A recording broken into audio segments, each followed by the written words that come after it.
Now, let's go under the hood with the Nordstrom's Motor Medics. Welcome to the Under the Hood Show. We are glad to have you with us. Russ Evans is here to answer your automotive questions. Thanks for joining us under the hood. Shannon Nordstrom is here to do the same. Thanks for tuning in so we can help you tune up. I'm Chris Carter here to answer your calls at 866-594-4150. 866-594-4150. Should we go right to the phones? We've got a call coming in from long distance. I don't want to keep them on the line, because it's... Is it really long distance? It's like 6 cents a minute these days, isn't it? Isn't that what it is?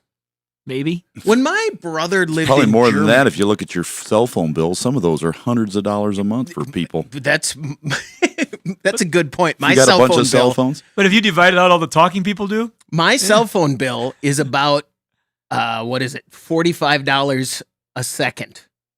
Yeah, Because I don't ever talk on my phone. Right. That's what I mean. If you just I take the see what talk you're time, saying. it's like, well, we got 4 people in the family. We're paying $280 a month, and we divide that by how many And I minutes? have no minutes. Do we just forget about the text?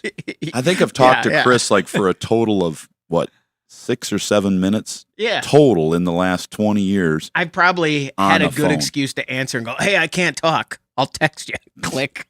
Well, it was all about your car, so you answered right away. yeah, I was sure. working on your car, so it's like, yeah, I'm here. What is it? Let's go to Florida and talk to Giuseppe. You're on the Under the Hood Show. Giuseppe, what can we do for you? Hi, guys. I got a 1985 Ford Ranger. It's got the 2.8 V6 with the automatic overdrive. And I picked it up about a month ago. I was able to get it running, but it seems like it's kind of stuck in first gear. I can manually shift it into second, but it won't automatically upshift. It seems like a downshift good, but it just will not shift out of first gear. 1985 Ranger. I was absorbing that as he was saying it. 40 years old. Is that possible? So when we started this show, this Is would have that been possible? this would be a call we taken about a 1950. Yeah. Listen, truck. I got the first car made after the war, and now it won't shift out of first gear. That is a age-defining moment. 85. All right, I'm trying to picture this a because these were brand new when I was in high school. 1983 was the first year of the Ranger, I think. Yeah. What was the first year of the Splash? Oh, that was 94? 90s. Yeah. 93, 94? Okay. But this Ranger, I'm trying to picture this. I can picture the truck. Right, it was a the Ranger 2.8. Splash. Yeah, was it the was a Ranger step side. Yeah, they had it. Yep. And this has got it's the 2.8. Yeah, and they started going to the overdrive. Same thing as little Bronco 2.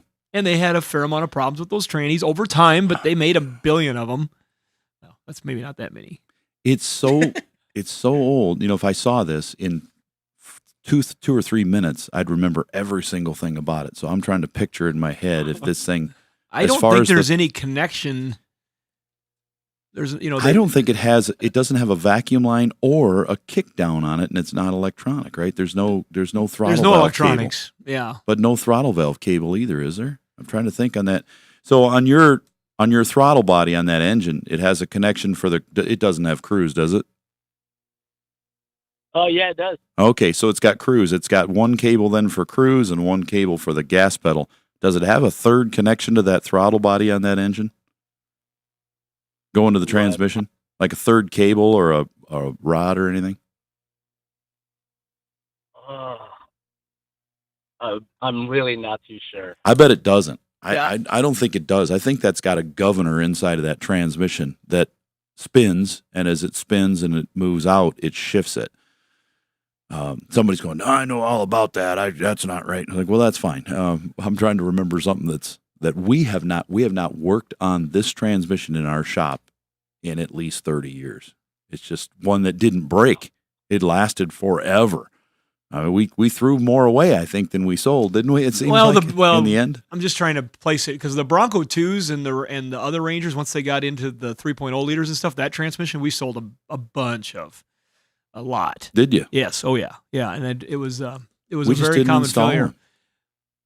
Well, let's just get to it. Have you done anything to inspect the fluid yet? What have you done? If you move that lever by hand, go from first to second, it does shift up to second gear and then to drive and overdrive. Yes. Okay, if it shifts that way, it's got to have a governor issue in the transmission. Okay. And the fluid looks pretty good. And that's always kind of your first thing to check on a vehicle of that age. If the fluid level is correct and the fluid that is in it is not stinky, I mean, it's going to smell like petroleum and transmission fluid, but if it doesn't smell like burnt toast, burnt clutches, burnt something, then you've got a little bit of hope that a transmission shop can pull that pan down. And if they don't find a bunch of material in there, they'll try to free up the valve. Something's stuck from just sitting, and they'll move it around, get it freed up. If it does have a governor like that, they'll free that up, make sure it moves. But you need to find a transmission shop that is eager and willing to that knows how to do it, how to dig into something like that. Because a lot of the newer transmission shops, they've either went clear to the electronic side of things, and they work on a lot of that, and they may not have the guy that's going to dig inside that old school transmission. And it's not, they use that in like some of the LTDs. I think it was a similar transmission. I haven't said LTD for a long time, but in some of the Thunderbirds, I think it was a similar transmission back in that era. But take a visit to a transmission shop. If you can shift it manually and it still works and the fluid's not burned up, let's hold some hope that you could spend $200-300 and they could tear things apart, clean them up, and put them back together. And at worst, there are parts out there I would bet they could get from one of the big transmission vendors that would still have that stuff. Does that help you out there, Giuseppe? Yes, sir. Would you guys call this a classic?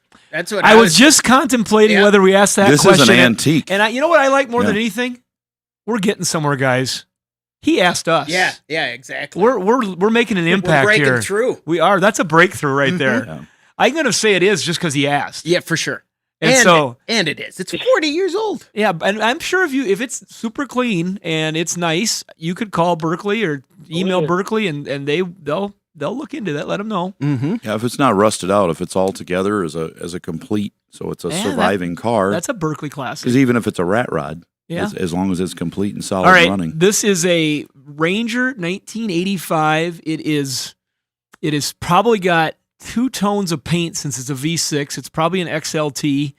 And so it is red and no, it's silver and blue. That's mine. Yep. Okay. I'll give you blue. Because the 2-tone thing, I almost wanted to ask him, but I didn't want you to yell at me. Well, it's a V6, so I think it's going to be a higher option package. Okay.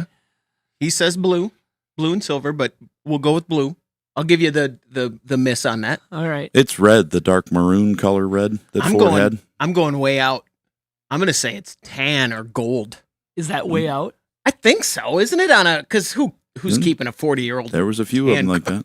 What color is it? It is red and white. Okay. There you go. We're gonna get you a hoodie from Berkeley One Classic. Stay on the line, and producer Doug will come right back there. Boy, now I have to do something. Is that an XLT? It's actually an XL. XL. All right. Because the V6 was a big step up in those early years. So there we go. All right. Our first car, 40 years old. 866-594-4150. Let's talk to Stephanie. You're in Minnesota. Stephanie, you're on the Under the Hood Show. What can we do for you? I've got an '03 Cadillac Escalade. It does not blow air from the front vent, defrost, the floorboard.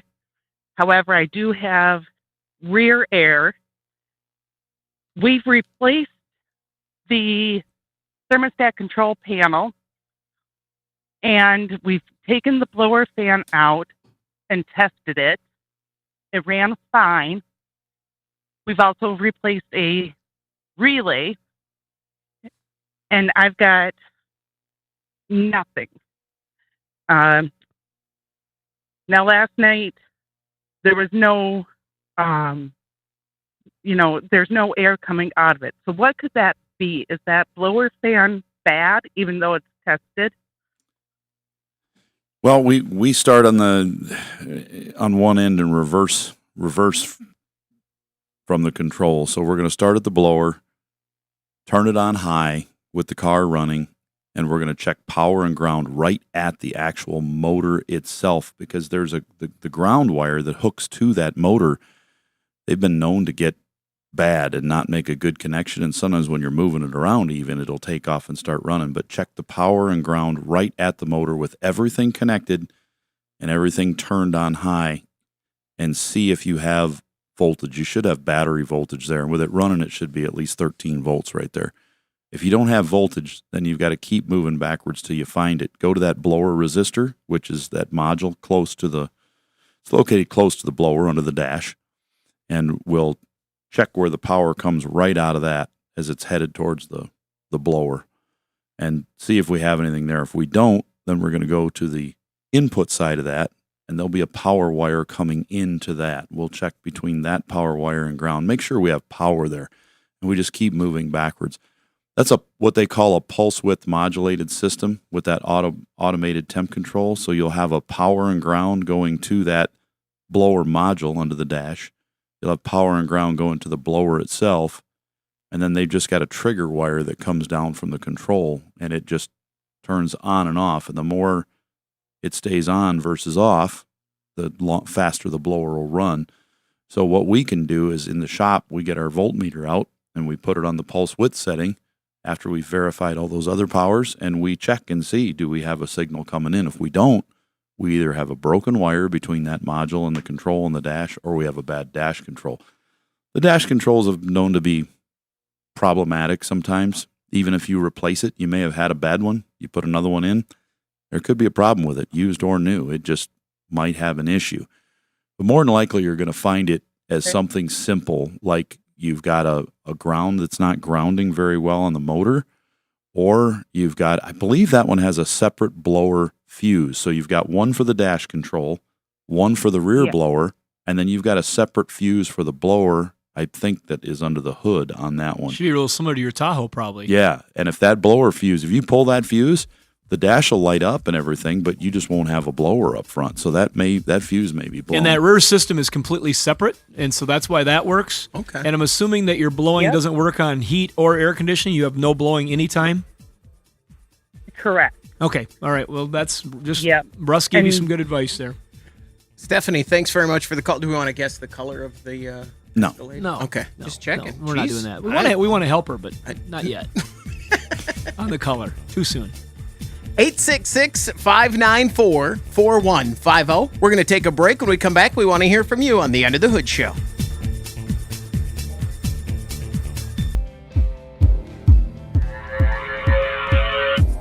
Some are born with a silver spoon in their mouth. For these guys, it was a torque wrench and a multimeter. This is Under the Hood. 866-594-4150. That's the number to reach us here at the Under the Hood Show. What'd you do last night? I didn't do anything special. I think you did. You know what? Russ and I were out at the Quick 60, which is kind of the prelude to the Black Hills Classics. They all, from this part of the country, from the Sioux Falls Corvette Club and others, they travel out this morning when we record the show live here on Thursday. They're traveling out to spearfish for the Corvette Classic, Black Hills Corvette Classic. And so they have a show and band and vendors and stuff come out. And then one of the things that my dad's always helped organize, my mom and dad have helped organize, is a Quick 60. And we've all done it now. Last year we got a chance to beat up one of my dad's cars and do it and burn some tires off and break things. I think maybe Chris might have broke something. But It wasn't me. Was it mine? I'm going to say it was you. It was that? Yeah, it was, a bunch of people drove it, But it was you. Yeah. And I just want to say, who came in third place in that? That was me. Okay, all right, That was just me. checking. Yeah, and last night I did not complete a successful run either. Oh, really? No, I broke out. But they have a 100-foot course, and you go. They line you up, and you got timing brakes at the front and the end, and 60 feet to accelerate as fast as you can, and then decelerate to a stop in 40 feet, and make sure your bumper's not past that line. And so it's, times are in the 2-second range, give or take. Sure. And That's that's kind of a general thing. And so I was announcing last night. I got there late. Russ, of course, was organized and set up. And I thought I was doing really good. Even the guy behind me that was helping thought we were doing really good. But whatever. I was late. And so Russ and I were there. And Barry Conkin, who's the Corvette specialist at Jerry Chevrolet in Beersford, He just got a new ERAY, which is I don't want to call it what my dad did, which was a front wheel assist Corvette. But in theory, that's what it is. It's a C8 Corvette with an electric motor in the front. Front wheel assist. Yeah, and that motor is, give or take 160 horsepower, and it causes a different level of acceleration than the standard C8, which is pretty impressive already. It's basically like somebody hooking a rope to the front of the car and pulling it along as you take off. It gives you less wheel spin in the rear because you're not pushing as much weight. It effectively reduces the weight of the car. Yeah, you could watch the car when it accelerates. It just kind of lifted and went. It's just a different look. Instead of and it's got a small battery that recharges, and it gives you that initial boost, and then it's done with its job because it's still got a 6.2 liter 460 horsepower engine in the back, right behind the seat. So anyway, we were watching, and the first shot down the track the car had ever done set the fast time. Wow. 1.822 to whatever it was. And then the runs after that, they were all in that 1.8 range consistently. And Barry knows how to drive the car too. He's done a lot of driving. Sure. And his son got in it, did real similar. And I was standing there announcing, and Russ had handed the microphone to me because we were trying to carny people to come over and get involved. And wouldn't you know it, that he says, "Hey, you want to drive my car?" And I'm like where? He goes, "No, do this." I'm like, yes. Yes, I would. Yes. I go, I'm not going to hesitate. And so he let me drive it, and it was just one run. That was enough. But boy, what a different experience. And I've driven some. My dad's got other cars, and for acceleration, that was a unique and wonderful experience. So excited taking off that I forgot to get stopped as quick as I should. I broke out by probably 10 feet or 5 feet. I don't know what it was. Half a car. I don't know. But when I crossed the line, it was 1.83, but it doesn't matter because I didn't stop. Okay. And then Barry goes, "Stop!" So I slammed on the brakes, but then it was too late. But what a feeling. What a neat car. And it's called the ERAY, and it just came out. And he's got one of the first ones in our area. And I can see where people are pretty hot on that car. And it just shows the capability when you combine the modern technology of an electric motor and the torque of an electric motor hooked to the front end of a car. Of a Corvette. Yeah, and it's not like a torque split. I mean, it's like when he goes full throttle, we were in launch mode. So you go to the track mode and you go to launch mode. And so when I got to the line, I just hammered on the brake, and as soon as I hammered on the brake, then you hammer on the gas, and the car sits there and goes, and you let go of the brake, and it does everything it can do to take off. And so it was quite impressive. And like I said, I've done that in other cars. I've done it in ZR1s. I've done it in a Z06, but that was different. Okay, that was my next question. That was of different. All the cars you've driven, that was different. Okay. Yeah, it was pretty impressive. I mean, they're all pretty amazing, but that was different. And just to know that car, when you look at just like any of the other ones, and I'm not a Corvette's probably not my dream car if I ended up with an extra couple $100,000, or $150,000, but it's an amazing car for the money you spend when you even buy the most basic base C8 Corvette. It's a car that can compete on the world stage against the best of the best. Yeah. And it's pretty impressive. So there's a lot more of the C8s out there, and now next year they determined that there'll have to be a separate class for the E-Rays. Yeah. Because they're just built different. It was fun. I think your Corvette's never been my dream car, never been even in my wheelhouse until I think the C8 kind of was like, oh. I love them. They're wonderful cars. But it's just not. It's probably not on top of my list. But they're an amazing car. All right, Edward in Mississippi. I just brought you up. We're going to take a break and come back to talk to you. So hang out right where you are there, Edward. We'll get to you in just a second. You're listening to the Under the Hood Show. The phone number to reach is 866-594-4150. You're listening to the Under the Hood Show.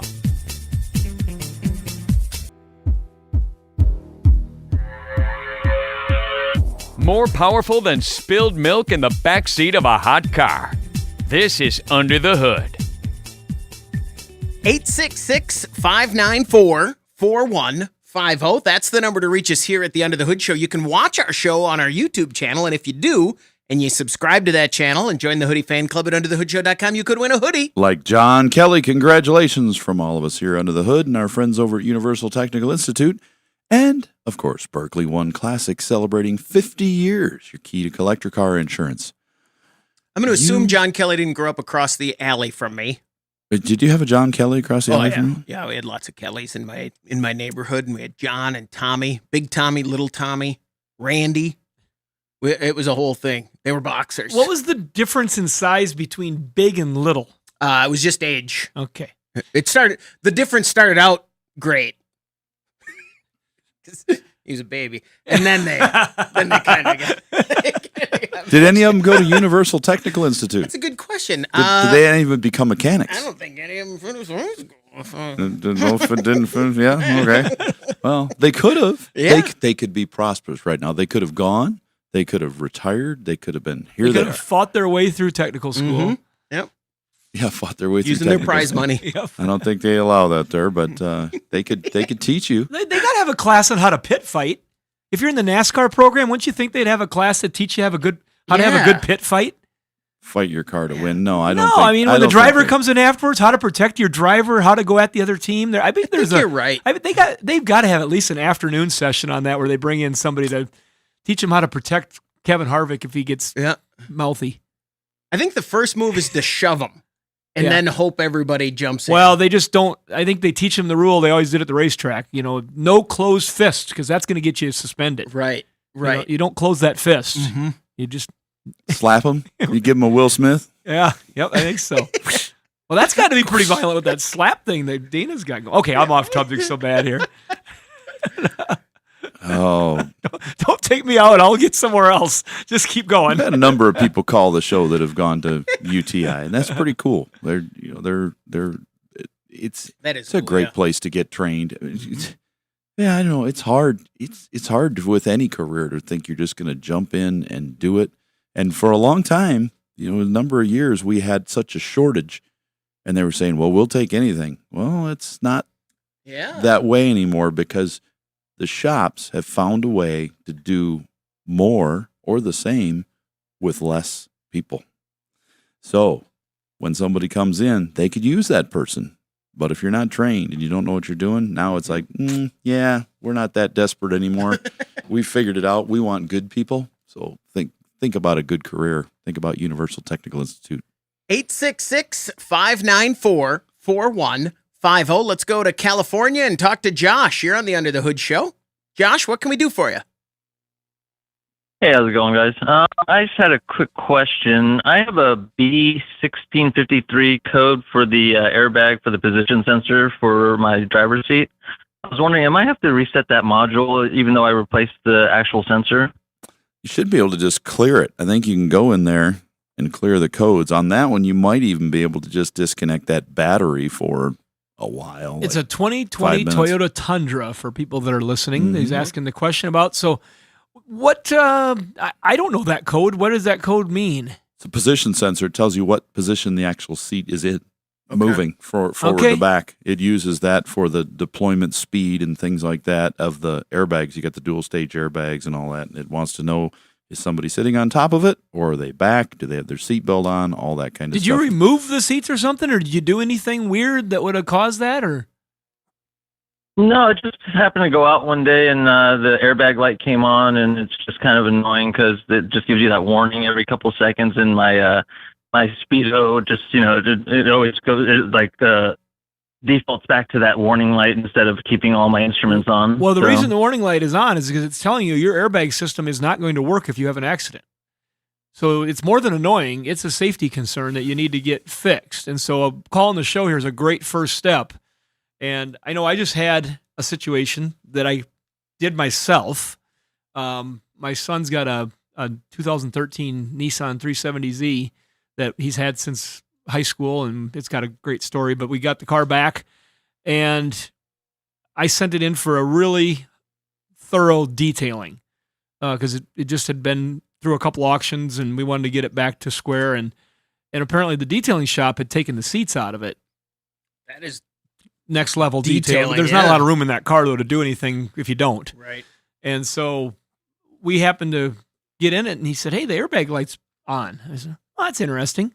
So we looked underneath the one seat, and they'd forgot to plug in one of the plugins on the seat, and so the light was on. Well, I went ahead and messed with it and realized that I set a hard code by trying to plug the seat in while the battery was still live. Okay. And in that particular case, everything I read online said I would have to go to a shop and get that code cleared. But I found a hack online that I thought, there's no way this will work. Absolutely no way this will work. And it was cycling the key switch or the button 4 times within so many seconds, and then getting into a maintenance mode, and then doing it again. And wouldn't you know it, I cleared that code after everything came up. I've never had success with one of those types of things. It never happens. Yeah. There are some weird. I had one doing something weird the other day too, and it was a weird engine thing, and it said, hold the gas pedal down, turn the key on and off 4 times, then step on the brake, let off the gas, step on it again, let off the brake. I lose my train turn of the key off and concentration halfway through the exercise. Most of the it time. reminded me of those old video game hacks where you used to hold the console. And it's like, if you want a cheat code, go left, right, up, down, left, right, fire. I could never do it and right. A, B, and then everything's unlocked, for free. And we'd find those. And I found that for the car. I was like, there's no way that's going to work. And it fixed the problem this car was having. It put it in an override mode and eliminated this. It basically eliminated that code from turning on. I'm like, how is that possible? So somewhere an engineer said, we're going to have a problem with that system, and we need to be able to figure out how to get around it. And it was in there. I don't know. So has this refers to your 2020 Tundra? I have no idea. I just thought I'd tell a good story. But you got to get it fixed. You got to get it fixed. And so if you can't clear it yourself, and the dealer's they're gonna want some money to do it, which is probably fine. I'd spend the money, but I'm kind of concerned about why it came on in the first place, though. That's the thing a guy wants to check. And if you didn't do anything with it, how many miles are on this truck? It's got like 40,000 on it right now. I took it to the dealer. They were supposed to replace it. They took forever to get it ordered because of the whole back order thing. And every time they get my truck, it's always like 2 weeks before I get it back. So that's why I just replaced it myself. I do have a Snap-on Solus Plus, which does have bidirectional, so I should be able to clear that, I think. You should be able to. What did you replace? The actual position sensor. Okay. And that doesn't require any programming, Russ, does it? No, not that one. But no, it's just that I did plug it in. I did plug it in, and it's just pretty much like a magnet that slides on the seat rail. So I noticed that it didn't clear the warning light, so I was just wondering if I had to manually go in there and do it. More than likely, yes. If not, I would not be afraid to Google and look for I saw this same thing in like 3 different places. And so it kind of verified to me, okay, this must be a real thing. It wasn't just one guy from somewhere saying, "Oh, do this. It worked on my Fiat." It was something that was very germane. It was in a forum group for 370. So you might get into a Tundra group and see if somebody has got if your scanner can't do it, see if there's a workaround. Josh, thanks very much for the call. Good luck. That is, I think the legacy of the Takata airbag controversy might be not the fact that some of the airbags would go off and injure people, but the fact that it made everybody ignore and disregard their airbag warnings and recalls, etc. I think you're right. Over messaged. Yeah, and just they can't. Yeah, it's just people see that and go, "Oh, yeah, well, it's probably that. I'm not gonna." You know what I mean? I think that is the bigger problem of all of this, because I'm certainly in that situation. I've had 3, and there's another one, and I'm good. You got one on the Pontiac right now, I think. You just saw it yesterday when I was working on that thing. Really? That doesn't surprise me. Passenger airbag code. Was it repairable easy? Your car? Oh, yes. Well, not easy. He didn't ask.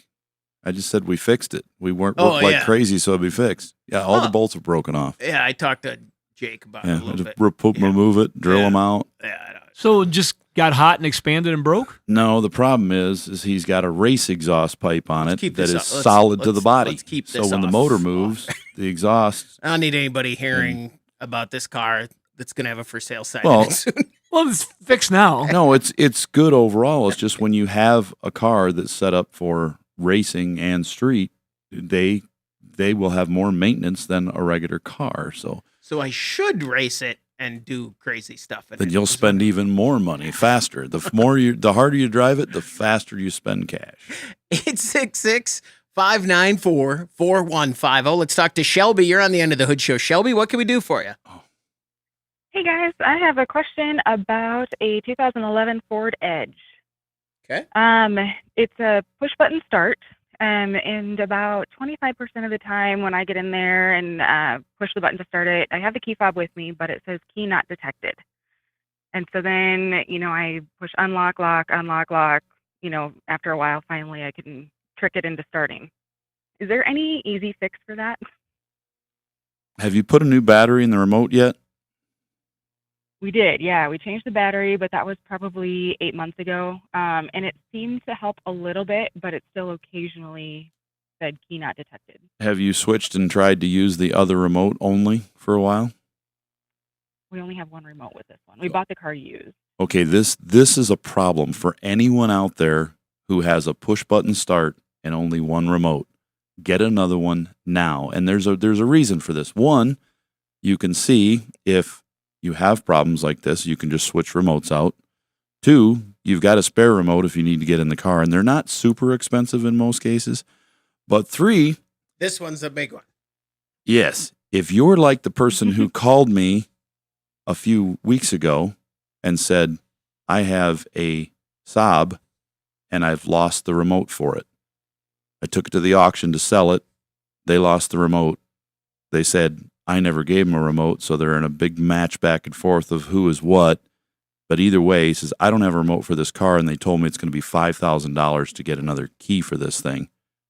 Not that bad for your Ford. But we're telling the story here. It's like, and I said, I can't do that. The car's worth maybe $7,000. There's no way I'm going to do that. So there's got to be a way I can get into it. And I said, no, there's absolutely no way you can do this. You can't unless you replace every module in the car basically and the key with something used. This is a sob story, cost you a few literally. $1,000. But this goes for Audi, Mercedes, some of the Volkswagens. Some of the GM cars are that way too, the Cadillacs and stuff. So if you've got one remote, get another one. Or if you've got one key, just get another key for your car. They're just not that much.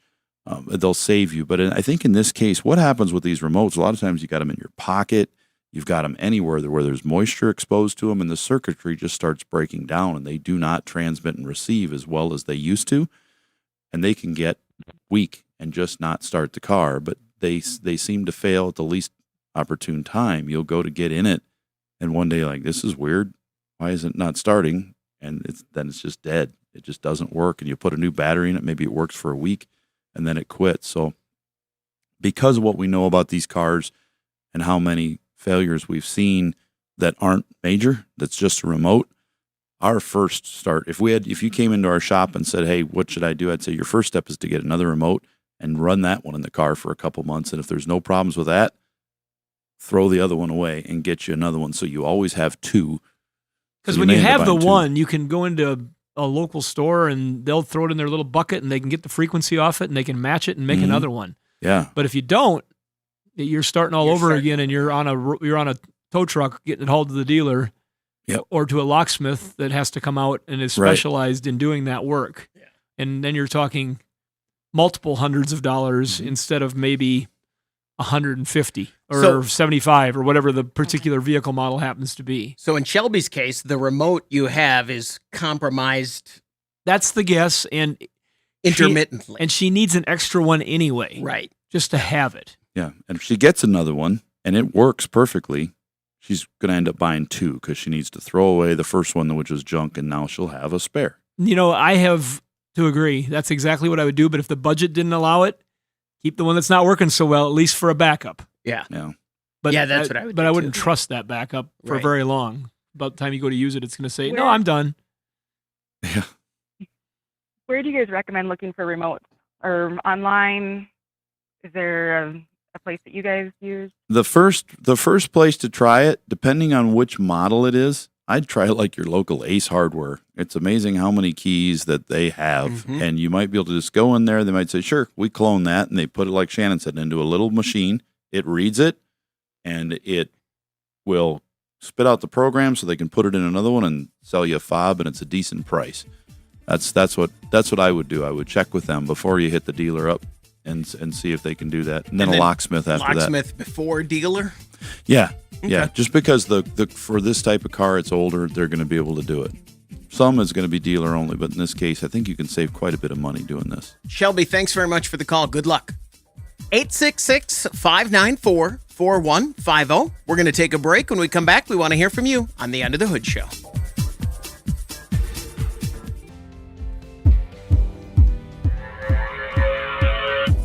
Find us on radio, YouTube, Facebook, and podcast by searching Under the Hood Show.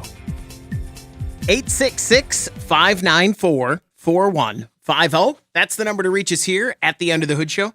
What has caught your attention in the automotive world besides your ERAY driving? So you can't always believe what you hear on other big talk shows, and I'm not going to mention her name, but whoops. But I'm listening to a tech show minute. You know, like we had one here for a while, and it just wasn't. Sure. I didn't like it. So, but you'll hear these things where they run full show, and then you hear the quick thing, The snippet. Yes. Well, it was reported. They said, "When is this coming to America? Because it's been done in Europe now, and they are forcing you to have your car. The government is now in control of your car and your speed." Well, that's a partial truth. Europe has now adopted officially, they started in July, the automatic speed control system for all cars, but I'm waiting before I say boo. This person said for all cars. Now they're going to control your speed. They're going to limit it. It's going to push the gas pedal literally back at your foot. No. I had to look this up immediately as soon as I heard it because I said, there's got to be more truth to this. This system is adapted for all 2024 brand new only model cars built July and after of July 24, and it is now the law. It's for emissions and for safety, and after 20 years down the road, it'll affect a large number of cars. Right now, it's only going to affect those new ones. The driver has 4 choices. They have a choice of a visual warning on the dash, an audible warning on the dash, a haptic where your seat, vibrates because you're going too fast, or control of the speed where it will actually back the speed down. It just has to warn the driver that they are exceeding the speed limit of the road. And it's going to be annoying. It's going to be one of those things where, like, when your seatbelt's off, it dings. You can't avoid it, but you get to choose the mode. Do you want the gas pedal to vibrate a little bit? Do you want the seat to vibrate? Those kind of things. But that has been adopted. Boo! But it doesn't control your car unless you want it to. That's the thing. So you've got to watch. Do you believe what you hear, or do you find out yourself? But it's still not good. They have had a speed warning available on many, I wouldn't say most, but it's on a lot of cars for years. I bet your truck has one. Mine does. I have vehicles with speed warnings. If you want it, you get to turn it on and off. Yeah, no, I have it. Have you ever even turned it on? Yeah. I set it for 120. But I've turned it off. It's there.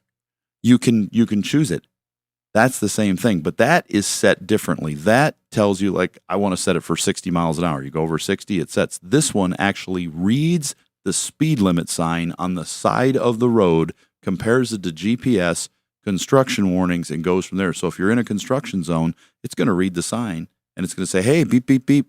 Oh, what's going on? Oh, my gosh, I missed it. I didn't see that it's 30 here. Are you trying to figure out which one you would take so you could ignore it the easiest?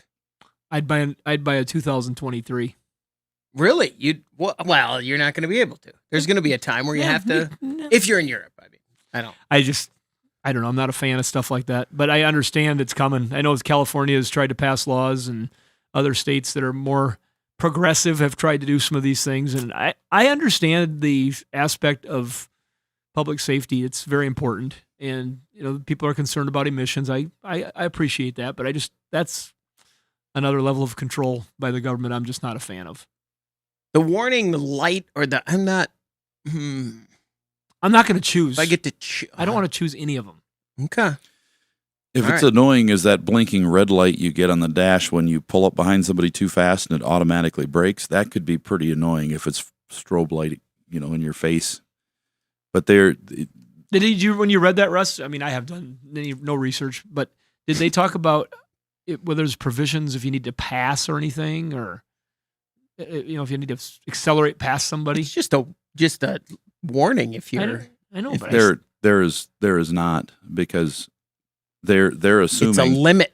Yeah, it's a limit. I'm looking for. Let's talk. I'm looking for So if you're already going, if you're going 55, Let's and the talk person to- in front of you is going 55, and you have to pass them, they figure, why do you need to pass? Let's talk to Ron. What if Ron, they're you're- going 52? Ron, you're on the Under the Hood show. What can we do for you? It's going to be a slow pass. Hey, thanks for my call, guys. Hey, I have a 2018 Equinox. It's a real nice vehicle. When you come up to the light, it shuts the motor off. And when you hit the gas, it starts it. And you can put it in neutral, won't do it. Or if you had your air conditioner on or something like that, or low gear, they said might not do it. Can that be eliminated? Not through the factory scanner or anything like that. You can easily do that. I mean, you can't. Russ couldn't just come up and say, "Hey, It's can not you an turn this option. off?" Yeah. I can custom program it. Can you now? Yep. Okay. For $200, I can shut it off. Okay. Oh. Well, I'll just shut up. Yeah. But you can also buy a part That's what I for did. about that. I didn't even spend that much. Did you? No, but Whatever you spent, you could find the part. Yeah, So, yeah. There was a company I found online for my Silverado. Boy, I'm sounding like a rebel here. I don't Yeah, want to listen speed to control. you, I don't want my auto. crab. But I'm not. I'm really not. I just don't like being controlled.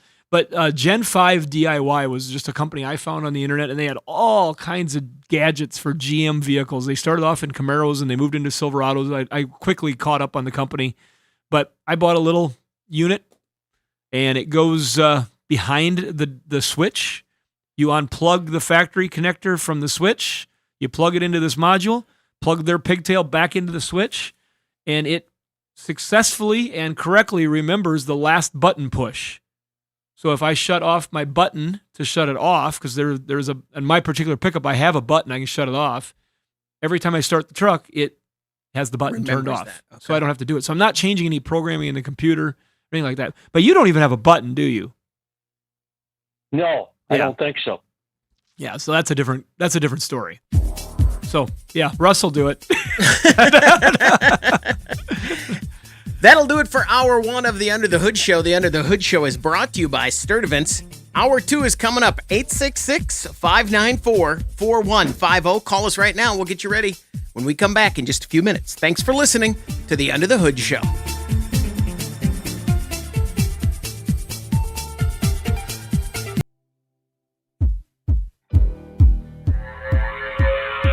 You're listening to the Nordstrom's Under the Hood Show with the Motor Medics, Shannon Nordstrom and Russ the Super Tech Evans. Shannon is an ASE engine and parts specialist, and Russ is an ASE Master Certified Technician with extensive factory drivability training. Join the Motor Medics for fun and free automotive advice with real-world solutions to everyday automotive problems. The Under the Hood Show is heard weekly on this and other great radio stations across the U.S. Find out how you can participate in the show by visiting underthehoodshow.com. With Russ Evans, this is Shannon Nordstrom, thanking you for tuning in to the Nordstrom's Under the Hood Show. Have a great day, and remember, PTLA. The opinions heard on this program, based on the many years of experience of Russ and Shannon, are offered for entertainment value only and as a guide to your repair needs. No claim to repair or cause is given or implied. Always consult with your own certified technician and follow all safety procedures before attempting any repair. To be a part of the show, call 866-594-4150. Under the Hood is produced by Prairie House Productions. All content is the property of Nordstrom's Automotive Incorporated and may not be used without our permission. Copyright Nordstrom's Automotive, Inc. Now, let's go under the hood with the Nordstrom's Motor Medics. Welcome to the Under the Hood Show. We are glad to have you with us. Russ Evans is here to answer your automotive questions. Yeah, I'm here. Jeez. Yep. And he's loud today, too. Oh, yeah. Shannon Nordstrom is here to do the same. Welcome, hoodies. Thanks for tuning in so we can help you tune up. I'm Chris Carter here to take your calls at 866-594-4150. Let's go right to the phones because Fern, we've been trying to get a hold of Fern and get her on the show for a while. Fern, you're on the Under the Hood Show. What can we do for you? Right.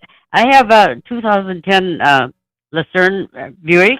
The power window on the driver's side was not working. I had a nephew put a new part in, and now he's told that I need to have it programmed from a dealer. Is that correct? If that part was the power window switch, because it's part of a module, some of those have to be programmed, yes. So if he put it in and it doesn't work, it may have to be programmed. But that can be done at a dealership. It could be done at a independent repair shop that has programming equipment. It can, a lot of places. But there are many parts now that never had to be programmed in the past that now have to be programmed. When you put them in, they have to be programmed in order to make it work. Well, and the equivalent thing for people listening, including Fern, if you put a new device on your computer network, it has to be initialized with an IP address to be able to talk to the gateway and say, I know who you are, you're okay to be here, and let's talk. This IP has this, what's the other word? I can't say, subnet or whatever, all that stuff, but it all has to talk to each other. And it has to know that it exists, and it has to know that it's okay to be there.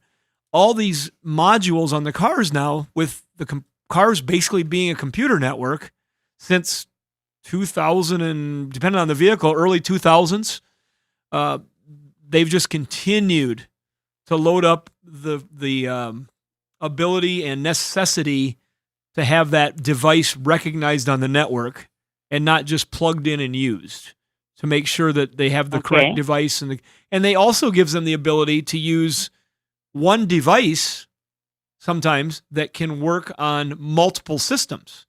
And then they put it in, they recognize it to be on the network, and they can program it to do the functions that match the car's options, which is gave them the ability to have one module that can work on a car that may even have a V8 or a V6 engine when it comes to an engine computer. It's kind of crazy. But so do you know which part he replaced? Was it that switch that you touch, or was it the regulator motor assembly inside the door? Do you happen to know? I think it was inside. Because some of them now, there's even a module attached. The door module in that car. To the motor. That would have to be programmed for sure. If that's what it was. So depending on the part, it's very much a possibility that somebody's going to have to initialize that. Might be a better word. What was the problem that you were having that made him replace a part?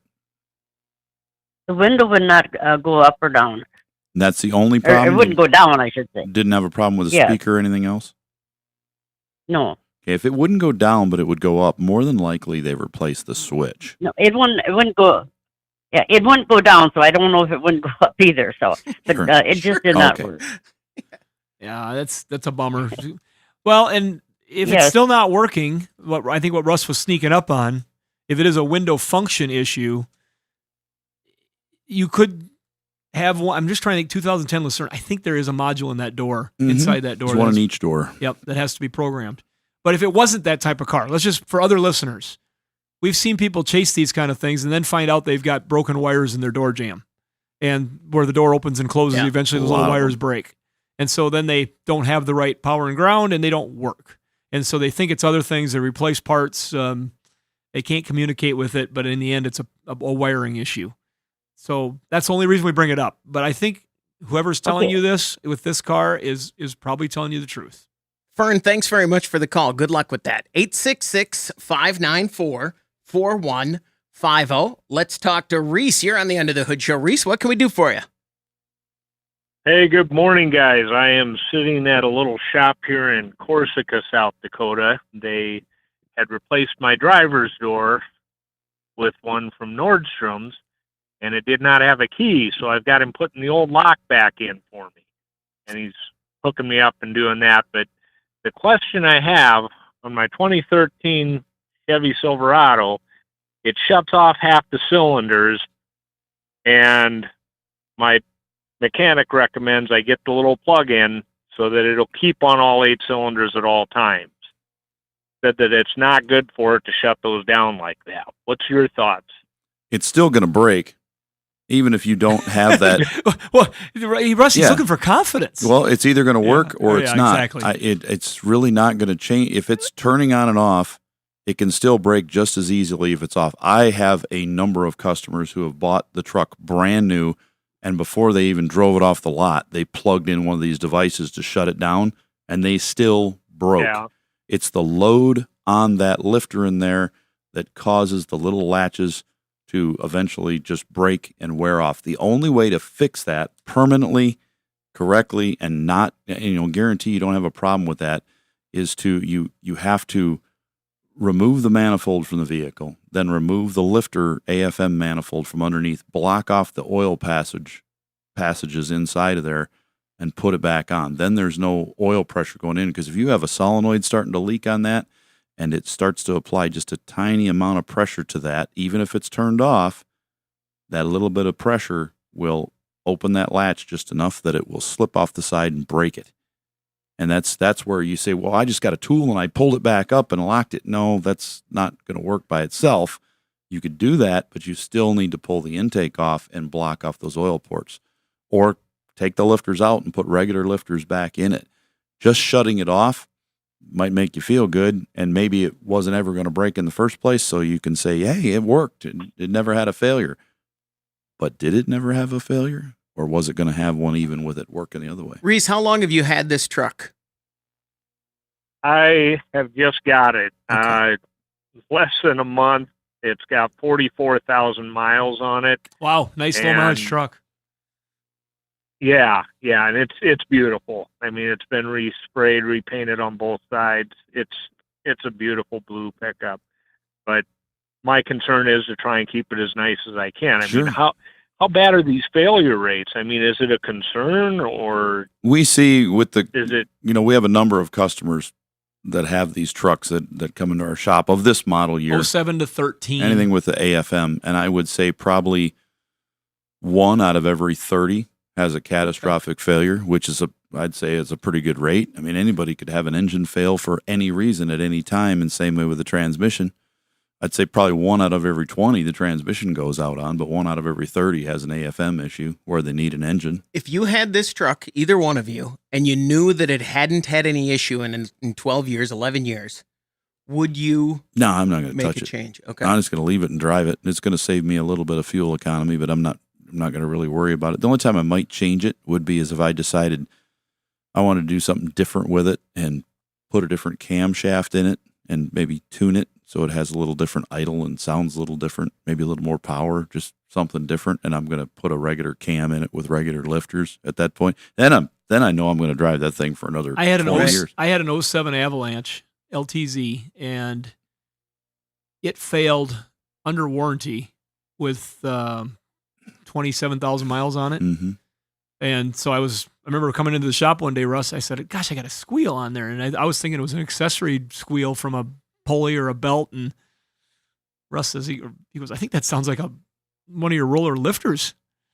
And wouldn't you know it, it was. And one of them had failed. And they put, under warranty, they flushed it and put a cam in it and put new lifters in it and stuff. But I don't want to make a horror story. We sell a lot of these engines for the remanufactured ones. We sell a ton of them. Russ installs a bunch of them. But they made hundreds of thousands of these trucks. I mean, 70, 80,000 a month of these trucks with that engine in there. And so we really, really do recommend good oil changes. Use the correct oil, good oil changes, and that is going to be way better medicine than turning off that AFM. There's a long way to say you would not. I'd leave it alone. Okay. Reese, does that help you out? Yes, thanks, you guys. Appreciate your show. Love you guys. Thanks. Thank you. Thanks very much. 866-594-4150. We're going to take a break. When we come back, we want to hear from you on the Under the Hood Show. Get your planner out right now and schedule your next radio appointment with the Motor Medics. 866-594-4150. That's the number to reach us here at the Under the Hood Show. Let's talk to Austin. You're on the Under the Hood Show. Austin, what can we do for you? Yeah, I've got a 2013 Chevy Cruze. It's got about 100,000 miles on it. It's got the 1.4 liter gas turbo engine. So on hot days, it seems like it's quite underpowered. Like when you demand the most power is when it struggles. So I've been trying to chase this for quite a while. I don't really have any codes. I mean, I've had some different things over the last year, but I've remedied those problems. So I guess I replaced like the PCV tube or whatever, the basically the blow by that comes from the engine, goes and recirculates back to the turbo. I know one of those valves seemed like it was sticking open or something like that, and so I replaced that. That seemed like it helped a little bit. But now, yeah, it's on warm days it struggles when you demand the most power. I think the turbo may be going. I've had so many of these with this problem, exact same problem you're talking about, and they're not separate. You can't replace separate components. You replace them all together. I see that. You can't read on the dash the boost, so you would have to put a boost gauge on it, and that'd be something that somebody at a shop would have, where they drill a little hole, they put it right in there, they read it, so when you accelerate, you can see. And if you see there's a lack of boost, that would be the problem. If it gets too bad, it'll set a code. You can't read it from inside either? No, you can read it from a scan tool. Okay. But that's the so scan. So I could with the scan tool? Some scan tools you can read it with, like a GM scan tool. But if it's under boost but not too far, it won't set a code. So you maybe, and it doesn't take much, like a pound, and it's just going to be weak. And the hotter it gets, the worse it could be. But it sounds like you probably got a turbo that's starting to bind up a little bit, and the wastegate's not working right, and it's just not spinning like it should, because that's huge. Yeah, really and moves it. I forgot to mention I did replace that wastegate solenoid deal as well, and I hate throwing parts at something, but those were the cheaper options than the turbo. Yeah. So I thought, well, try it, but yeah, try it. So Check the boost. Okay. And say we do need to replace the turbo, would you recommend like an OEM one, or are some of these aftermarkets all right? We use the Dorman Products turbo, and I haven't had any problems with any of those yet. We put one on Chris's car. We haven't had any problem with that either. And that's available at most all of the parts stores. Yeah, pretty much anywhere. And they've got their own website you can look at also too. Does that help you out there, Austin? Yeah, that helps me out a lot. Thanks a lot, you guys. Thanks very much for the call. 866-594-4150. Let's go to Idaho and talk to Steve. You're on the Under the Hood Show. Steve, what can we do for you? Hey, good morning, guys. I appreciate your time. Thank you. I've got a 2011 F-150 that it's the flex fuel model, the 6-cylinder, that we've just been chasing problems on it. Basically, it was throwing a code saying that we were having misfires in cylinder 1. So we opened it up and we swapped out spark plugs on all the cylinders, and then still wasn't solving the problem. So then we swapped out the coil, and then we swapped out the injector, and that didn't seem to stop it. Then we started seeing codes throwing for O2 sensors. So we had bank 1, the upstream O2 sensor. So we swapped out O2 sensors about a week and a half ago, and we took it for a test drive after that. And as soon as we made it about a mile and a half down the road, it just starved itself of fuel completely and just died. We haven't been able to start it since. Oh my. That's a lot of stuff going on there. Sounds like no fun at all. Yeah. We're just chasing one thing after another. Well, other than possibly a fuel control module that's rusted through on one of those, we get a few of those. They're located in the back up above the spare tire area.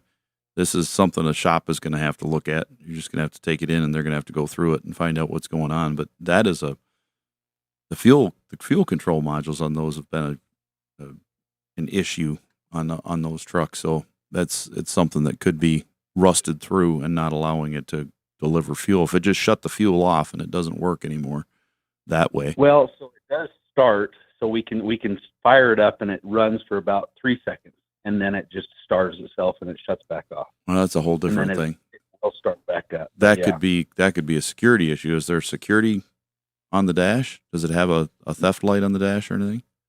Nope, it doesn't show anything. Okay. What does it say when you plug the scanner into it? Does it say fuel allowed, theft active, anything like that? It hasn't shown any codes or anything since we did the O2 sensors. The O2 sensors are all still popping up, as if that was the other weird thing, is that after we swapped out all the O2 sensors, we only had the one O2 sensor that was bad, supposedly. Then we swapped out all the O2 sensors, and now all the O2 sensors show that they're bad. Is this truck rusty underneath the floorboard? No, it's actually been a fairly clean truck. It is we've used it as a work truck for my company for years, but it's actually a fairly clean truck. Crawl underneath it and look at the passenger side floorboard right where it meets the door, that sill there. See if it's rusty there. If everything else looks good and it's pretty clean, but you look right there where your passenger foot would sit, the right foot of the passenger where it sits on the floor, look at that area right there and see if there's rust. If there is, see if there's some holes through the floor where it's rusted, because we've had a bunch of these that rust there. The rest of the truck's fine, but they're rusted right there for whatever reason.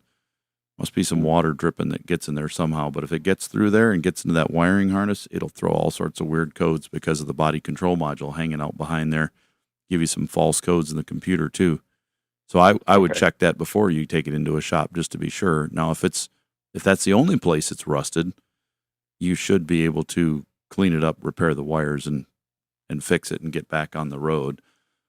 But I would look real close at that. Thought was the wiring harness, because it was just so many random things. Yeah, they will rub through because of the type of coating they use on the wiring. They will mice like them, and also the harnesses are easy to chafe through with rust.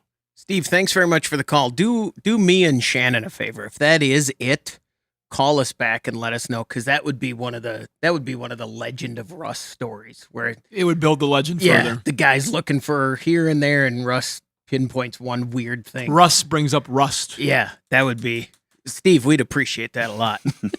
866-594-4150. Let's go to Massachusetts and talk to Bill. You're on the Under the Hood Show. Bill, what can we do for you? Hey, good morning. Thank you for calling me. I've got a 2001 Dodge Grand Caravan SE, and I've had it obviously since I purchased it brand new. Now, it hasn't given me any problems hardly until recently. I was at a stoplight, and all of a sudden the engine started running very rough, wouldn't idle, stalled a couple times. It had the appearance that I was running out of fuel, but I wasn't. So I got it home, and I checked the codes by turning the ignition on and off twice, and then reading the codes, and it gave me a code for the map sensor. So I replaced the map sensor, and it didn't change a thing. So I'm in a quandary as to what to do now. The code, the explanation said it might be a vacuum leak. So I wonder if you guys might shed any light on this problem. We're going to actually take a break quick, Bill. If you'll stay right where you are, when we come back, we'll tackle this. You guys hold on to the problem, all right? So when we come back, you can recap I'm it. holding. All right. We'll be back in a minute. 866-594-4150. You're listening to the Under the Hood Show.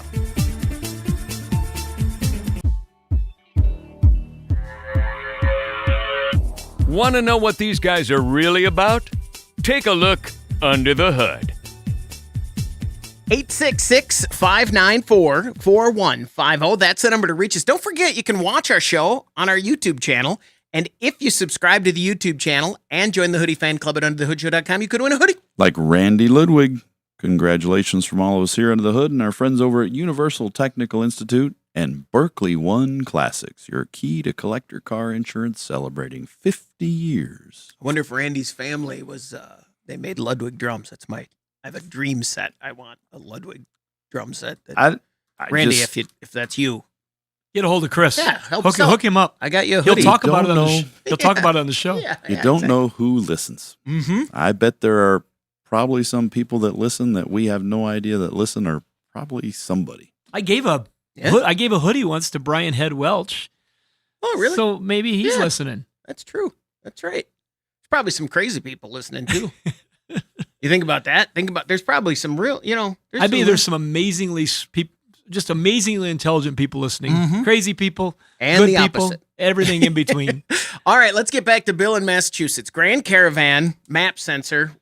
When we see that, it could be more. You could have so many things. When you get a code for that, doesn't mean that part is actually bad. It Well, the could be car an had electrical- died, and that could have been what Set the the code. map. Set the Long code. cranking will set that code.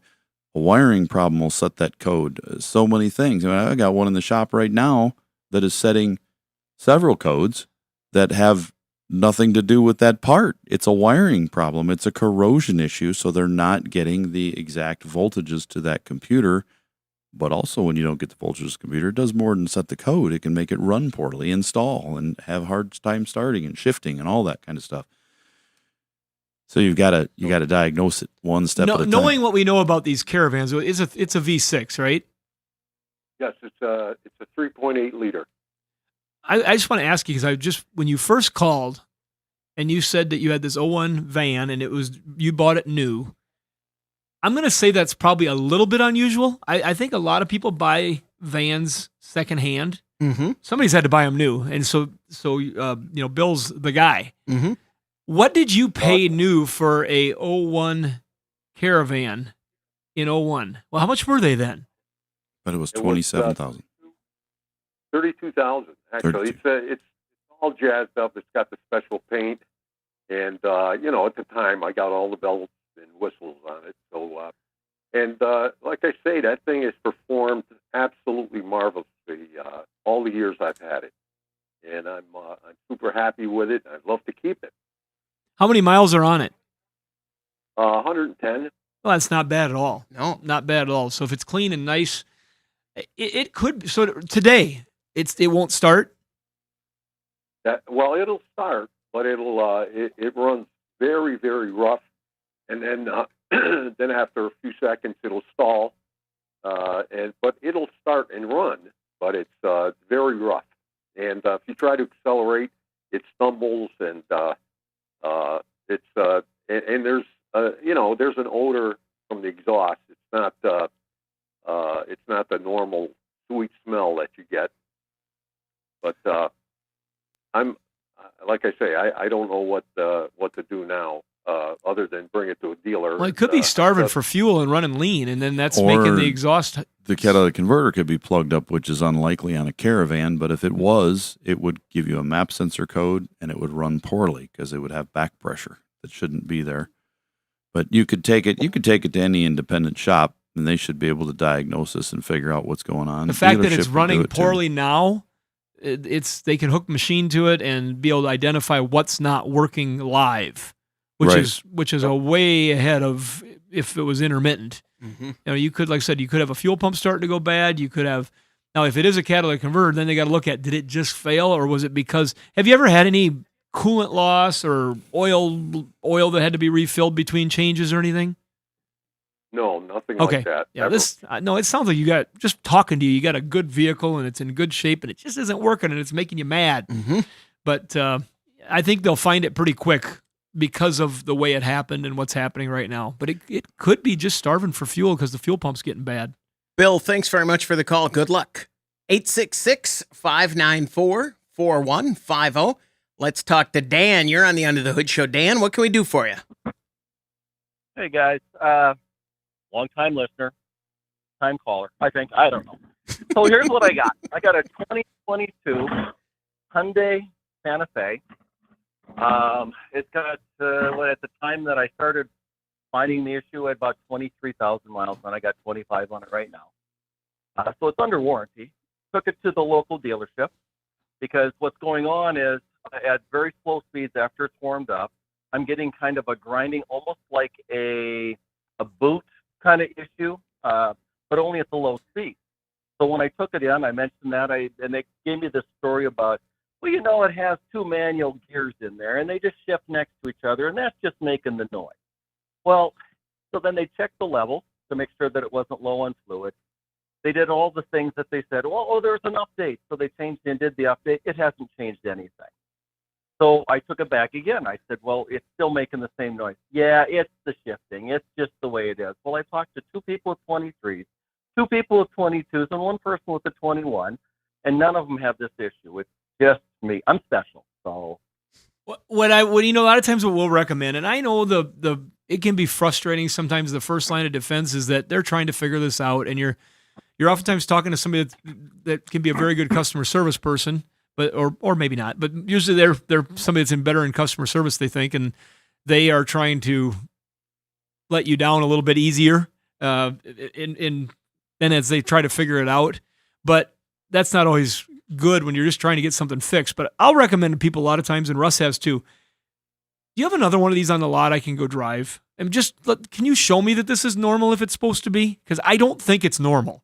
And then watch his eyes. And then just say, this one's not doing that. There's got to be something going on here. Now, I don't know this problem. I don't know your particular problem. I don't know of a history of issues from a low mileage transmission like that, is what you're referring to, I'm assuming. Well, that's what they're telling me it is, but in some of the older cars, when the boot like the boot was torn and you had a knuckle issue up in the front, you'd get kind of a grinding or a slipping feel. That's what it feels like. But it's only when it's warmed up, and it's only in low speed. It doesn't happen when it's faster, so I ruled out the knuckle, the boot, whatever. But what's going on is it just has that kind of a slip, and they said, it could be the tires. So I replaced the tires, and nothing. I'm a little concerned just because of the number of different areas that they're trying to do something on.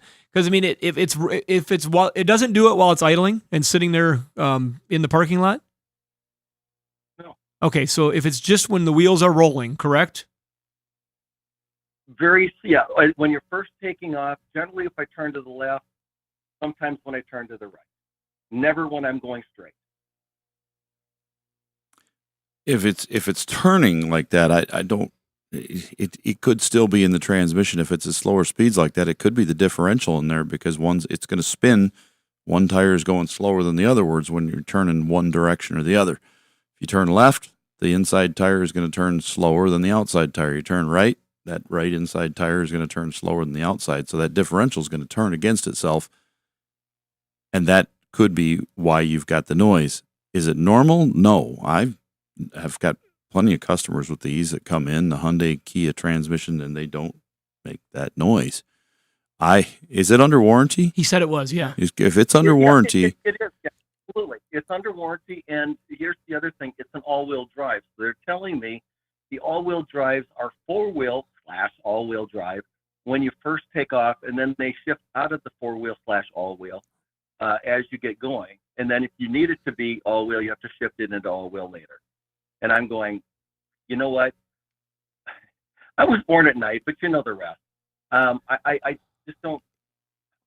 I feel they're either unable or unwilling. So instead of taking it to the low. If you go to the dealership that is working on this car, look at their inventory and see if they have another one on their parking lot, because the 22 is a pretty fresh car that should be on a used car lot.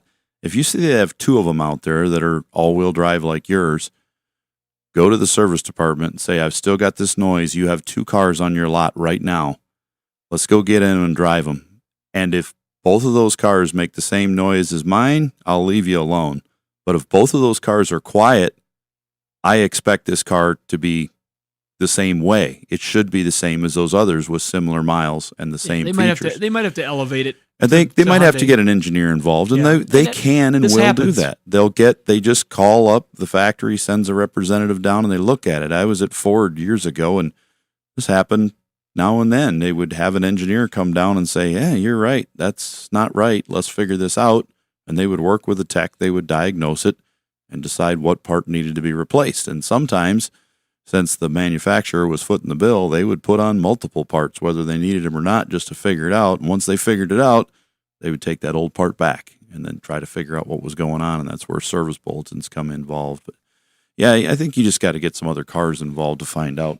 Well, and I'm just before we walk away from this, maintain your professionalism, have them document it. It can be frustrating at times because they're working through a process, and in all fairness to any dealership, the manufacturers have made it much more difficult for them to get warranty claims accepted. Yep. So because there were probably too many dealers across the country that stretched the warranty provisions, and so they've had to find a way to look for cost savings just like anybody else. And they're saying, well, we're paying warranty claims that aren't warranty claims, so we got to figure this out. So there's this natural resistance within the system that gets created. Stay professional, keep it documented. We got good dealer in town. Sometimes they get down a wrong path. And here's the thing, and we've done it. I've done it. You make that first assessment and you kind of put yourself into a spot, and you really aren't eager to back away from it until you really know for sure that you're wrong, because you're wrong. You don't want to admit it. It's a little bit, it's human nature. And so you've got to be able to just say, okay, let's time out here. We've been looking at this now for 3 trips and we're still at the same place. What's next? Yeah. What can we do? Is there somebody else you can enlist? Can I get a second opinion? Can you take it from team A and move it to team B and let them look at it and don't tell them anything that's going on, or whatever it might happen to be? Just try another approach. And if not, there is normally a phone number in the owner's manual for the regional or whatever sectional next. For that. And then you could make a phone call and say, hey, I'm not getting anywhere with my dealer. Can you help me? Yeah. Because the goal is to help you. They want you as a customer. They want you as a repeat customer, but it just doesn't always go perfect. So give them a chance to get this thing figured out. And I think they will. But it could be as simple as a wheel bearing. It just is a bad one from the factory. Dan, thanks very much for the call. Good luck. 866-594-4150. That's the number to reach us here at the Under the Hood Show. We're going to take a break. When we come back, we want to hear from you on the Under the Hood Show.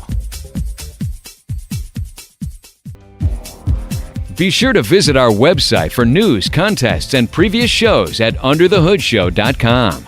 Welcome back, everybody. It's time to get back under the hood with the Motor Medics. 866-594-4150. That's the number to reach us here at the Under the Hood Show. Let's talk to Tony here on the Under the Hood Show. What can we do for you, Tony? Yes. How you guys doing? Fantastic. Hey, I got an LS1 motor that come out of a 98 Camaro Z28. I got it in my pickup truck, 69 Chevy pickup truck. Anyway, I got the matching transmission for it. I got a DT harness for it and everything. When I start it up, it'll run about 600, 700 RPMs, and then it'll rev up. But after a little bit, after running it, it starts cutting out, and then it'll kind of pop and bang, and then the motor will die on me. So I let it sit for a little bit, and then it runs fine for, I don't know, a minute or so, a minute and a half, and then the same thing. I got headers on it, they're for the LS1 with the sensor in the back of it, for the exhaust. It throws a code on the exhaust, but I ain't got mufflers on it yet. But it acts like it's starving for fuel. That's what it acts like to me, anyways. So I wonder if you guys got any thoughts on it. Well, it might be. If you don't have any back pressure on that at all, you could have all sorts of issues going on because it's got. Are you running a mass airflow sensor, or are you running a map sensor on it, no mass airflow? It's got a map. It doesn't have a mass airflow at all? No, it does. It does. Okay. And that's all hooked up? Yeah. Yes, it is. Okay. Yeah, if I unhook that, it won't even run at all. If it should, at least it should idle. Something's going on there. If there's no back pressure, it's not going to read correct with the O2 sensors, and that's going to cause it's not going to see how lean or rich it is. It's got to have that, or it's got to be custom programmed. You can run it with open headers if you have it custom tuned. When you bought the harness, did they do something with the computer or not? Well, I had to go to a different computer. They recommended it was a GM one. Actually, I got it from you guys. And I took it down and had it reprogrammed, so that it wouldn't read some of the stuff it ain't going to read because the wiring harness doesn't have it. So that doesn't change the fuel, though. That'll only change the codes that it read. It won't change the fuel curve at all. So if it's running open headers, you're gonna have to do that. But I would get it all installed, put the mufflers on it, or the full exhaust system you're going to put on it, and then go in and see what's going on with it. See if it just needs to be tuned. It may just start to work just fine once all that's installed. If without that on there, your fuel ratio is going to be so far off, it's going to have a really hard time operating properly. What'd you do for fuel pump and regulator and that kind of stuff? How'd you set that up? I put the gas tanks behind the rear axle instead of behind the seat. And then the fuel pump is right in front of the front axle on the frame rail. And it's the fuel pump that they recommended for it. It's got to return right on the pump. Okay. It goes back to the fuel tank. And so that's the company that you got the harness from. That's the pump that they recommended. Because, there's so much of this LS conversion stuff out there anymore. We used to do this a long time ago, but I was just talking to a friend of mine that I bought a bunch of that stuff for when we did that business, Mark. And he was just saying he's doing some projects again with his kids. And it's just amazing how, oh my gosh, anything you need, it's there. You can find it on the internet for an LS conversion. And it used to be Russ had to figure all that stuff out. And to build it. And to build it and make it. So I would be making sure you've got that 60 whatever pounds of fuel pressure consistent at the rail. That'd be one place to start, to make sure your system that you've put in, which sounds correct, is working correct with the pressure regulator and everything. Because if you don't have that constant 60, 63 to 1 pounds of pressure at the rail, you're going to have problems. If the engine sat for a while, those injectors can get fussy. Sticky. We've had that happen a lot, where the injectors would get sticky from sitting. And so if you're just starting it, you might run some fuel conditioner through it. But I think that Russ is right. We're all eager to get them running, just like I wanted to paint my models before the glue was dry when I built them as kids. You want to be able to make sure you got everything intact with these systems. Pretty basic systems anymore, but if it's not all intact, it can just waste you time.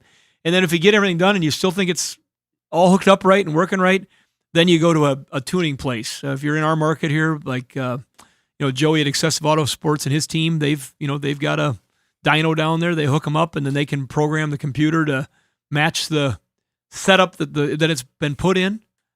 With far as exhaust and everything and intake and flow it all to work with the right fuel trims throughout the RPM range versus the stock tune that's in that computer. Tony, thanks very much for the call. Good luck. Go enjoy that concert you're at or whatever that was in the background. 866-594-4150. Let's talk to Steve. You're on the End of the Hood Show. Steve, what can we do for you?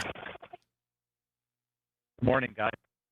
Say I have a 2022 F150 Hybrid, and a couple weeks ago with the waters, I saw a local guy with a service truck go through some pretty deep water, and I started thinking about how that battery sitting between the frame rails, how careful do I need to be about water with that? Because yesterday I was pulling a boat out of the lake and I was backed up.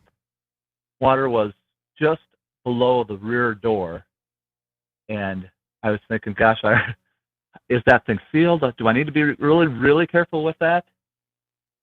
Well, you got to be careful with a lot of stuff, depending on the type of hybrid system you have. Like with the Prius, where you've got that stator ring in between the engine and transmission, you do not want to get that wet. It'll short, and it's not sealed up. Really As an good. example of one thing on a totally different kind of hybrid. If you've got an assist motor up on the top, like a generator, then you don't have to worry about that getting wet. But those battery packs are supposed to be sealed, and when they're vented up into the body of the vehicle, where they're they're out of the way and cooled, they shouldn't have that problem. But you shouldn't have an issue until you back into the water far enough where you're going to have an issue with the truck. If you're backed in that far and there's no water coming into the cab, you should be fine. But if you're backing in that deep where there is a problem, you're going to be getting water into the floorboard of the rear. The engineers should be embarrassed if they design a pickup truck that has a towing capacity to not be able to back into a lake. They should be embarrassed. So they do seal this stuff and make it weatherproof, waterproof, but it's not meant to be submerged, for an extended period of time. It's like a watch. You can have a watch that's waterproof to a certain extent, but some of them are not meant to be put down in the bottom of the pool and left there for a day. Right. It's a whole different setup. Just you can feel the pressure difference when you swim to the bottom of the pool yourself. And so there is.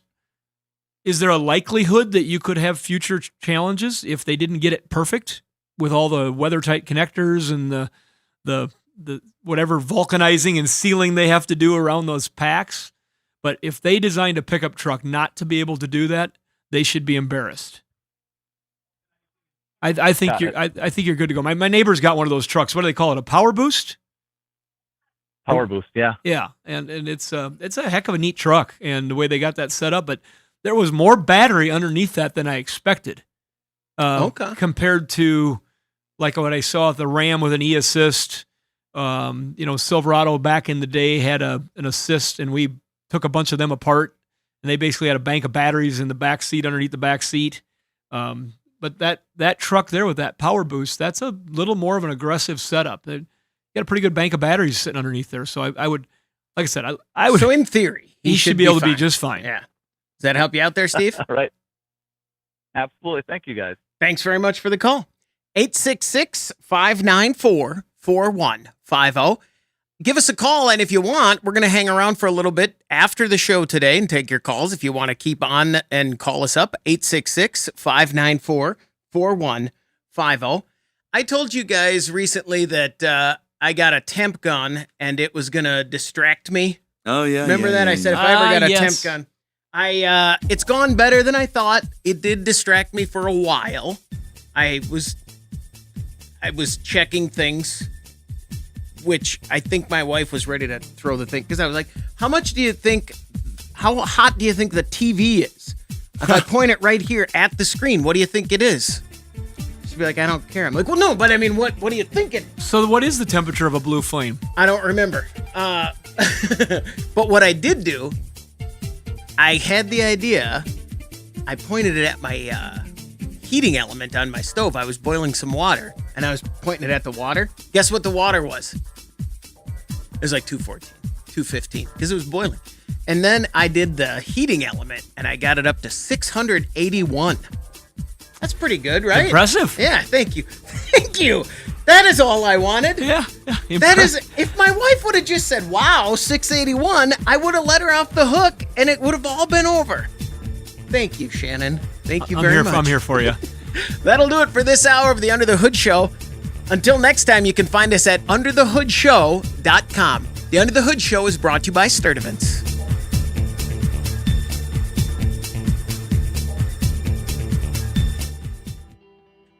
All right, this is the after show, 866-594-4150. If you want to give us a call, we have a call that I have to do some work here to get this call in. So really? Yeah. Little engineering? I just have to remind him. No, he was going to call. He was going to call us on the after show, and I was going to remind him. That's what I'm doing right now. Well, I know we had Tom from Sioux Falls that had asked us in an email. He's got an airbag that's getting replaced on a 2007 Tahoe. And I think you know Tom. Mm-hmm. And it's under recall status, but the dash is all broke around the airbag. What do we do? I'd like to get that fixed at the same time. And so he hasn't gotten back to me yet, but I did tell him to check, because at one time there was a bulletin early on that same vehicle about dashes breaking unnecessarily. And they even switched the part number and put a different dash panel in the trucks. But it wasn't a safety related item at the time, so I doubted it's going to be anything covered. Sure.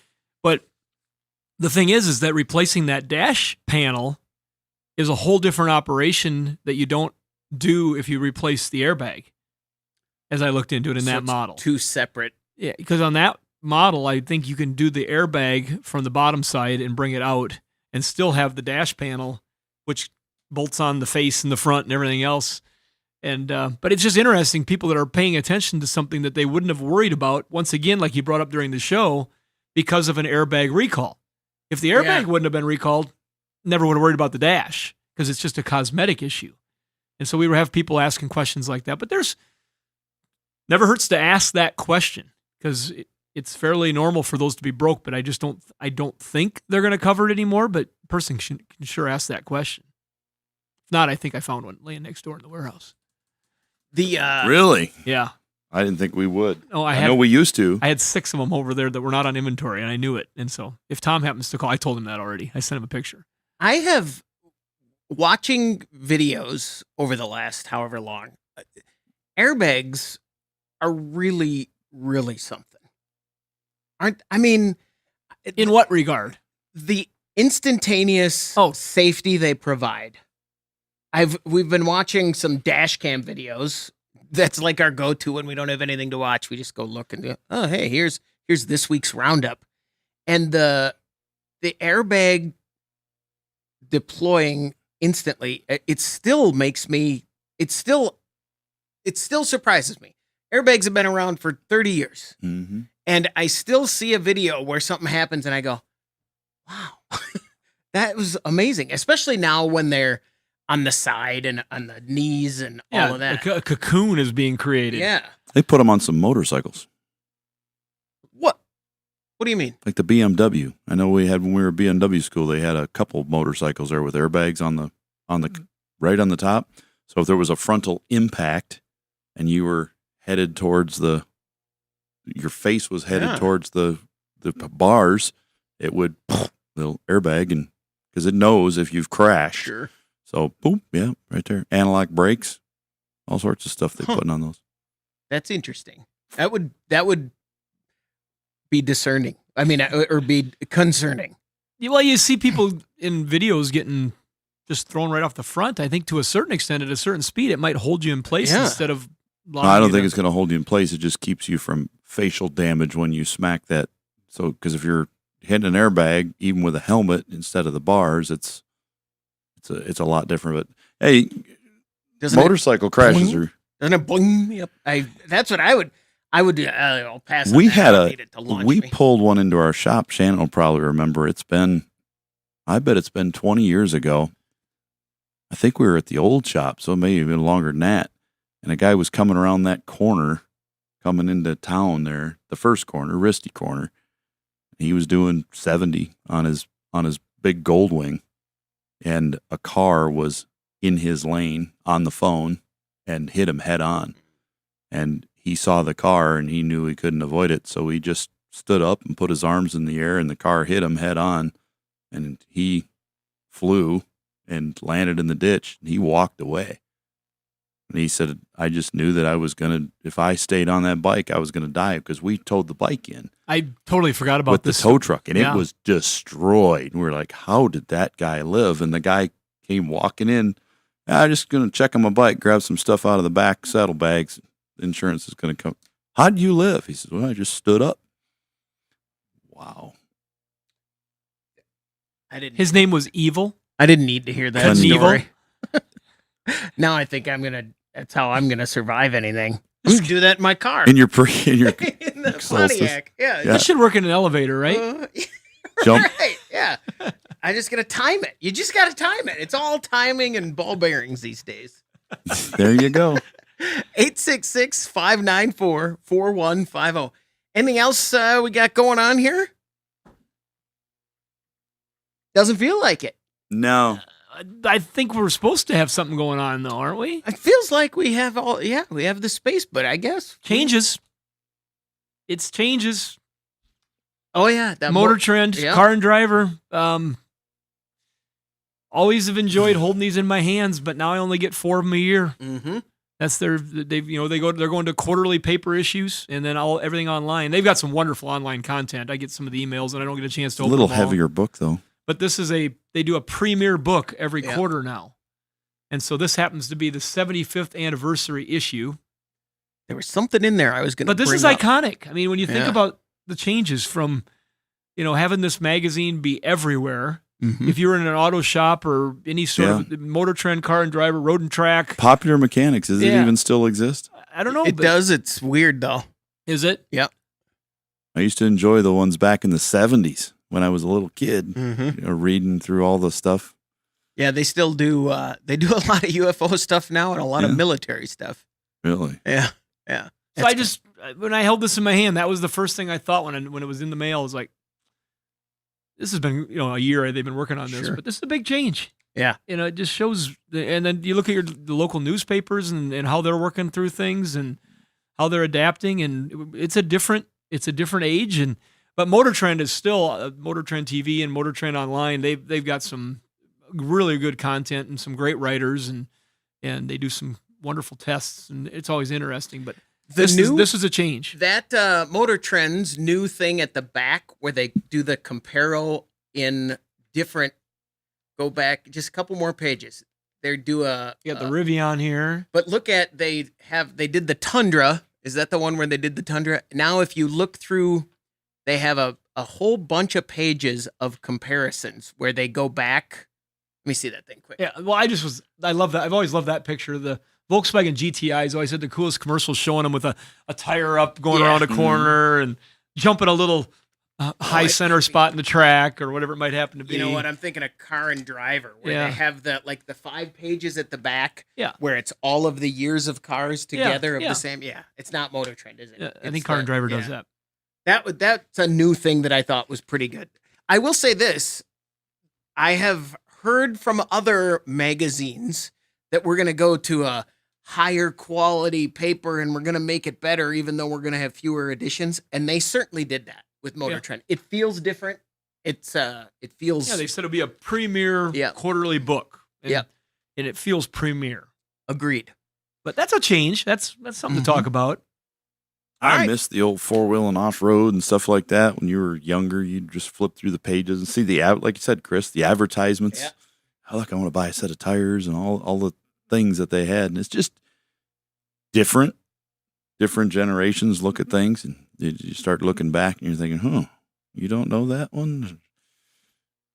I had a guy this morning just ask me, I told him that we're probably going to be going to Barrett-Jackson to do a show in October, a radio show. And as I was talking to him about it, he says, oh, cool. He says, you going to buy any cars? I said, no, but we may sell one. So we got one of the guys on the show that's thinking, he's going to look into it and may sell one.